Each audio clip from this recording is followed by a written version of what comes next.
200 માણસની વચ્ચે જમવા બેઠો હોય, ઘણા ઘણા ભાગ્ય વગરના હોય, 200 માણસની વચ્ચે બેઠા હોય, પણ લાડુવાળો અહીંથી શરૂ કરે તો અહીંયા આવે તો લાડુ પૂરા થાય, જલેબીવાળો અહીંથી શરૂ થાય અહીંયા આવે તો જલેબી, લોકો અડધું અડધું જમી લે ત્યાં સુધી આની થાળીમાં કાંઈ આવ્યું ન હોય. અને એમાં જો દાળ પહોંચી ગઈ, દાળ અને દળિયામાં દાળ નાખે દળિયું કાણું નીકળે. એટલા માટે આપણે ત્યાં કહેવત પણ છે, અકર્મીના પડિયા કાણા.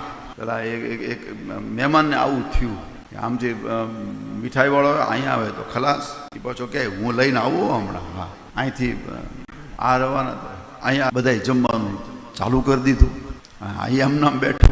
જાણે વિચાર કર્યો કે હવે કરવું શું. એમાં લાઇટ ગઈ, લાઇટ ગઈ એટલે અંધારું થઈ ગયું, એટલે પેલો અવાજ કરવા માંડ્યો, જલ્દી દોડો જલ્દી દોડો, મારી થાળીમાં કંઈક પડ્યું, મારી થાળીમાં કાંઈક પડ્યું.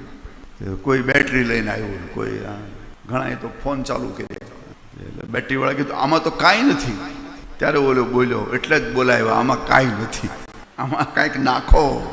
50 રૂપિયા આવવાના છે ને 50 રૂપિયા જવાના, 100 ટિકિટ ભાડું થયું, આમાં કાંઈક નાખો.